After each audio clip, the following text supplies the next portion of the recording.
on Africa. Welcome to the Window of Africa, a peek into the heart and motions of the land of warmth, color, and friendship. From art to entertainment, history to economics, we bring you a view of Africa that is unique and refreshing.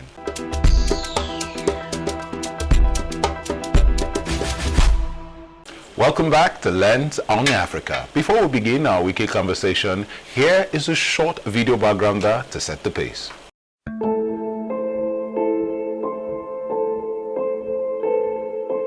Since the breakout of a coup d'etat in the Republic of Niger on the 26th of July 2023, where the democratically elected president, His Excellency Mohamed Bazoum, was taken under house arrest and later removed, the sub-Saharan country has been the center of global attention.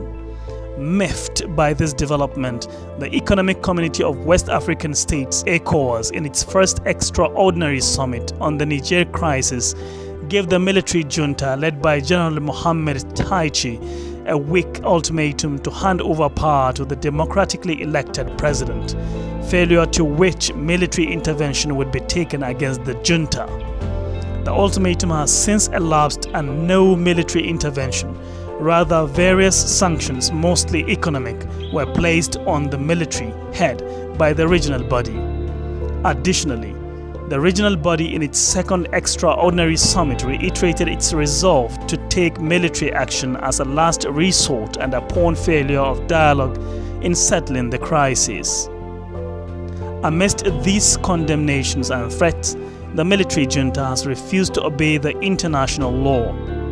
They have offensively gone ahead to form a new government of 21 ministers headed by a prime minister.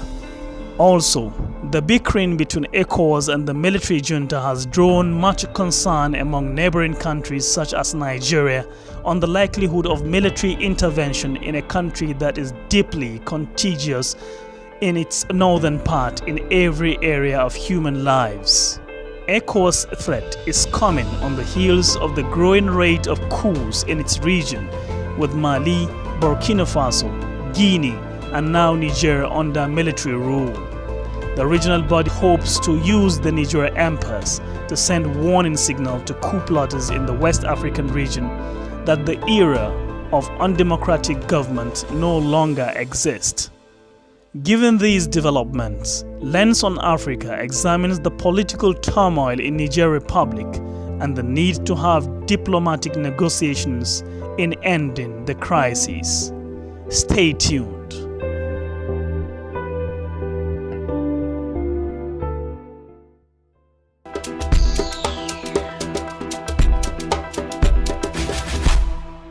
Joining us in the studio to interrogate this conversation is the ECOWAS Commissioner, Political Affairs, Peace and Security, Ambassador Abdel Fattah Musa. Welcome to Lens on Africa. Yeah, thank you. Thank you very much. Thank you. Yeah. Right. Also joining us via Zoom is a professor in the Department of History, Kaduna State University, a former lecturer of history in the Nigerian Defense Academy, Kaduna, a former senior research fellow, NIIA, Lagos, and the immediate past Deputy Vice Chancellor, Academic, and immediate former Acting Vice Chancellor, Kaduna State University, Professor Abdullahi Musa Ashafa. Welcome to Lens in Africa. Thank you very much. All right. Gentlemen, the situation in Niger has received one of the most robust responses from ECOWAS in recent history. Ambassador, how would you assess the situation at this point in time? Yeah, tense. Most certainly it is tense. It is very tense. Yeah, that's what I would say. I think the heads of state of West Africa have had their word. Yes. The ball is actually in the court of the junta in Niger. So this is what we are waiting for. What will be their reaction? Thank you very much. Professor Abdullahi, what is your assessment of the situation at this moment? Well, it is a dicey situation for ECOWAS countries, Nigeria and the Republic of Niger, because the emerging tension that is going on appears to be a bit problematic both for ECOWAS and its citizens. And on this, we have been very careful with the way ECOWAS handles this situation. And Niger, being one of the major stakeholders in the multinational joint task force in the Chad Basin, yes, it's very unlikely that any attack will not cause a serious problem. Viewing the fact that, again, the EU and European interests around the Sahel region, particularly with regard to the resources in Niger, yes, and maybe looking at it as using the coup as an avenue to continue to perpetuate its new colonial grip of the Sahel region. More so, what is happening in Ukraine is trying to make Europe, particularly France, look up to Niger, not to lose its own positions. And therefore, the coup is coming with this populist kind of mentality, and with the support of the citizens. We need to be very careful in the way we handle it, and that is why it is a bit dicey, and we need to be very careful. All right, thank you very much, Professor. Now, I would like to ask, a lot of the world would like to know, what does ECOWAS put on the table to say, okay, the junta, this is what we're offering you, hand over to constitutional government, and this is what is the incentive, and what have they been saying so far? Because it seems as ECOWAS is talking and the junta isn't saying anything at all. What's the actual situation on ground? Yes, no, thank you very much. I think, look, in terms of when we are confronted with a situation like that, ECOWAS deploys an array of tools, ranging from mediation efforts all the way to dialogue, negotiations, and all that.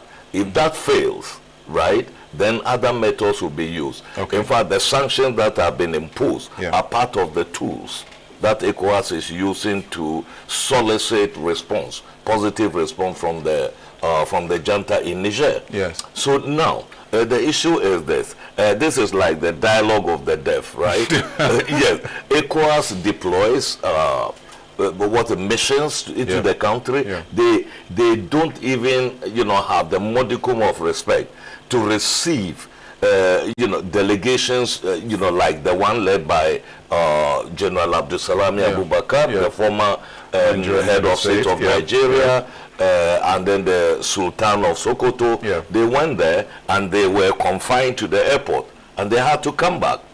I was part of a tripartite mission of ECOWAS, AU, and UN to the country, on the eve of the last summit. At the very last minute, they said they were not ready to receive us. So the thing is, if you don't meet the emissaries of ECOWAS, how do you even get the opportunity to hear what we offer? So there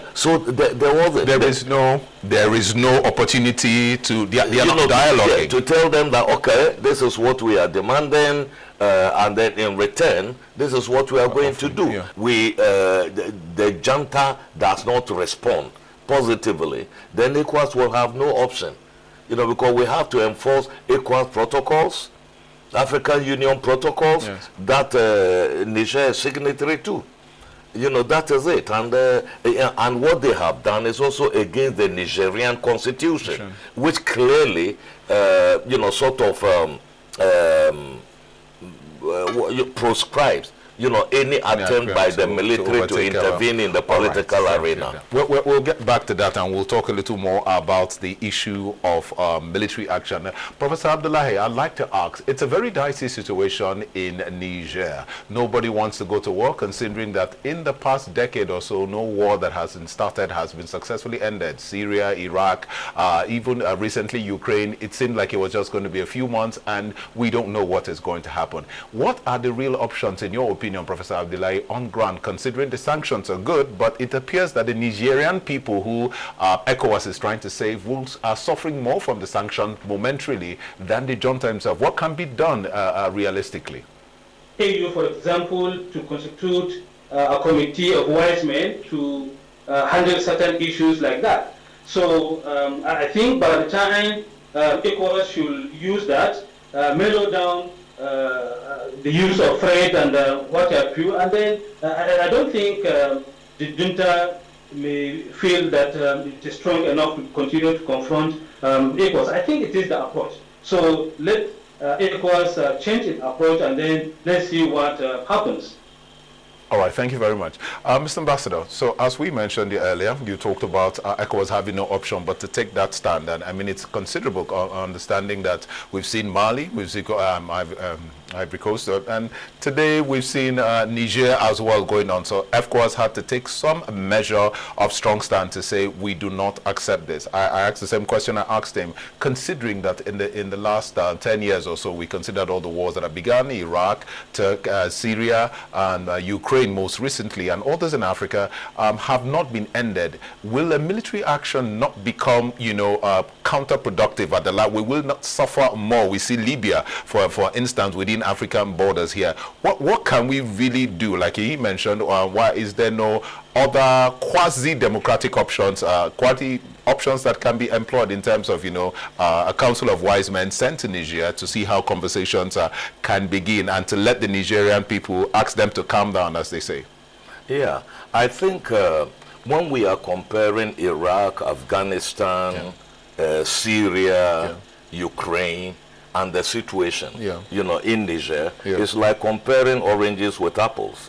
Okay. Really, because the motive for the invasion of Iraq, what is the justification? No, please understand me. Yeah, because it's not you are talking about wars not being ended when it's an open-ended. When you start a war, you don't know where it is going to end. Yeah, this is not the first time ECOWAS is deploying troops. Fantastic. Okay, in the region. There was a preventive deployment in the Gambia in 2016. Yes. If the military had not stood down and Yahya Jammeh had not left the country, the military would have stopped them, right? Over there. As we speak, we have another mission currently in Guinea-Bissau, right? Yes. And it is not, the last. ECOWAS had to go into places like Liberia, Sierra Leone, incidentally under the leadership of Nigeria, to stop very devastating civil wars. People would have said, don't go. And what would have happened? There would have been a domino effect, in the region. Okay. That is what was happening. So this is a very similar situation. And let me come back to what we are discussing. Okay, in the past 3 years, right, we've had 7 coups, some successful, some unsuccessful. At the moment, 4 countries are de facto under military regimes in the country. We started negotiating with them, whether it is Mali, whether it is Burkina, whether it is there was very good Guinea. diplomatic Precisely. And how long is it taking? It's about, some are saying we have to be there for 3 years, we have to be there for 4 years. The heads of state say we are no more going to haggle with the usurpers of, what is the political power, because the military its primary responsibility is the protection of the state. Yes. And I can give you very concrete example. For example, in Burkina Faso, as a very typical example, the elections that brought President Kabore to power were considered some of the most transparent and most credible in the region. Okay, so there was no basis on the, to go to say that this is against. Very good. The military said they went in, because of insecurity, cascading insecurity. What are the facts? When Kabore was there, and 35% of Burkina Faso was under outside the control of the state. There were around 700,000 internally displaced persons in the country. Since the military took over, now we have about 70% of the country under outside the control of the state. There are 2 million refugees, internally displaced inside Burkina itself. So what justification can the military give for coming to power? So the heads of state have seen this, and they said enough is enough. There's no time to waste. We are under a new ECOWAS administration. ECOWAS made mistakes in the past. That is true, because including not being tough enough when democratically elected presidents were fiddling with constitution in order to stay on in power. And that was one of the causes of the coup in Guinea, for example. So there were those mistakes. That does not mean that when similar situations occur under a new administration, under a new chairman of the ECOWAS authority, that is President Bola Tinubu, it means we are going to keep quiet because we didn't act forcefully before. You know, so the thing is, we want to draw a line in the sand. Very clear line in the sand. A clear line in the sand. Thank you very much, we need to stop it now. That is the question. Absolutely. Absolutely. So ECOWAS is able to handle this. This is the clear message we're receiving from the ambassador. Professor, I'm going to ask this question. There are issues of many external influences in the Niger, insinuations of external influences in the Niger crisis. How do we define these interests and carry them off? Yeah, there's no doubt that external influences. First of all, when you look at the trends in Mali, in Burkina Faso and Guinea, you can see that element of anti-French neo-colonialism, and that is what informed the kind of populist backdrop that the juntas are using. And then when you look at it, Russia is now embracing Africa. Recently, there was that Africa-Russia summit in South Africa, and the fact that France is losing one of its most valuable possessions in Africa is the reason why, for example, we are seeing the kind of change in approach against what really happened in other three West African countries. And also, like I said initially, the resources that, especially this question of energy,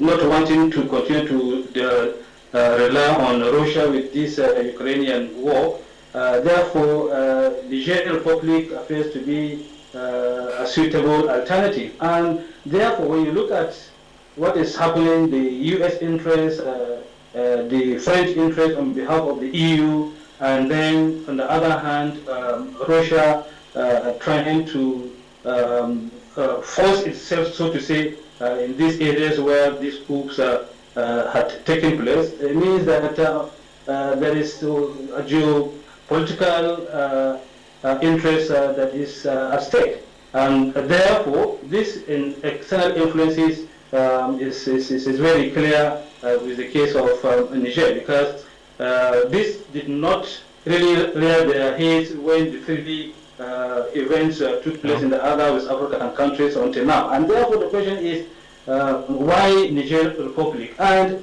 more so the war against the terrorists in the Sahel, with Niger being a major stakeholders with Sector 4 in the Difa region, means that there could be a lot of interest. These external influences in what is really happening in Niger Republic.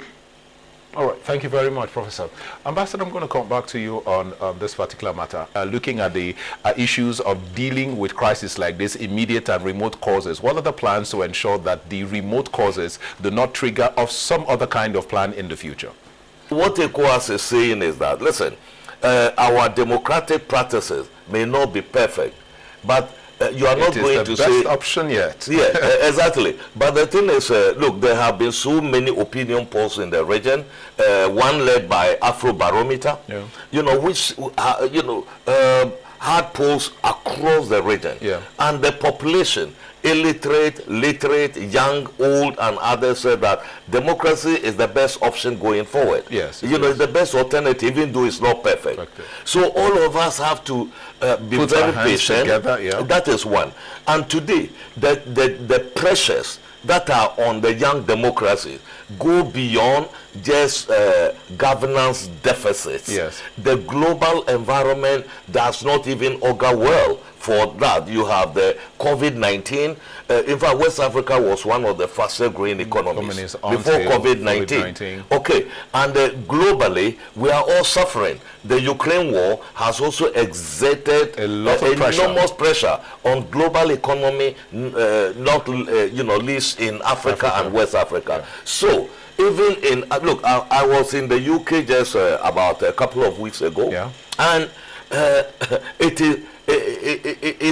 it's tough in the UK. It's very, very tough. Okay, Ambassador, I'll have to cut you off there. And we'll come back.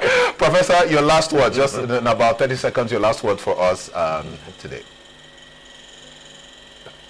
Yeah, what we are trying to say here is that we need to be a bit careful. We need to embrace the diplomatic approach in solving this problem, because Africa, or West Africa, may likely fall into the trap of this new colonialist imperialists, because it appears they will be the major beneficiaries when there is any impending attack on Africa, of Niger. And the tendency of Niger withdrawing from ECOWAS, and also maybe the other coups, which will really involve the process in West Africa. And therefore, my call is that we need to be a bit retrospective, analyze this situation, and allow things to unfold peacefully. Thank you very much. Thank you very much, Professor. Thank you very much, Professor. Sorry, because of time, they met the point that we need to be more democratic. Ambassador, ECOWAS is putting options, so your final words. Yes, my final word, is that where is the non-alignment, non-aligned stance of Africa? Yes. You see, today we are kicking against one master and we are embracing another, right? So it is not an alternative between the Western countries and the Eastern countries. Yes. And even in the middle, we've got Middle Eastern countries. Yeah. ECOWAS is not acting on behalf of any external interest. We are acting based on our instruments, our protocols, and all history. That. Yeah, and that is why the African Union is supporting the measure that ECOWAS is adopting, and then many of the heads of state are doing that. So people should focus on that. Of course, Africa is a very interesting region for geostrategic competition. Is, yeah. But the thing is that all of us have to do all we can to make sure that West Africa does not become arena, for proxy war, as we are seeing in Ukraine. Thank you very much, Ambassador. It's been very enlightening and engaging talking with you. Yeah. Thank you very much. Professor, thank you very much. It's been a pleasure having you on the show. Thank you very much. Yeah. Well, thank you. Yeah. Okay.